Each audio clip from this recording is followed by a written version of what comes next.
Почитувани, добар ден. Од отварањето на гласачките места до сега регистрирани се 4 инциденти. На гласачкото место во основното училиште Лазо Ангеловски во Лисиче во Скопје, КЖ 22 години од Скопје го нарушил јавниот ред и мир со тоа што навредувал граѓани, а потоа и нападнал полициски службеници. КЖ е веднаш приведен и сега се наоѓа во полициската станица Аеродром. Пријавен и случај од страна на 80 годишен маж од Зубовце во Тиварско, кој пријавил дека бил навредуван во врска со референдумот од 64 годишната СМ.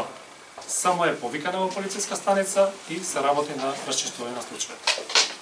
Имаме случај и во Струга, каде од зграда во близина на избирачкото место во Основно училиште Браќа Миладиновци, на улица Јован Стефановски Риле, пријавено е фотографирање со мобилен телефон од лица кои се наоѓале на тераса во стан во зградата.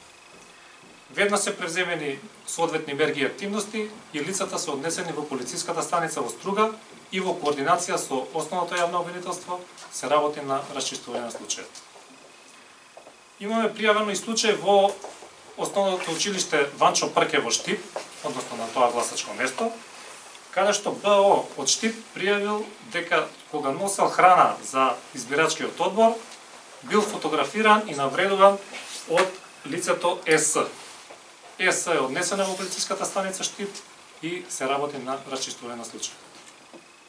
Ги повикуваме граѓаните да ги почитуваат законите и да се воздржуваат од било какво нарушување на јавниот ред и мир и било какво нарушување на тајноста на гласањето. Било какво однесување спротивно на законите, МВР енергично ќе го санкционира. Се со цел да обезбедиме демократска атмосфера и гласањето да заврши во најдобар тек. Ви благодарам.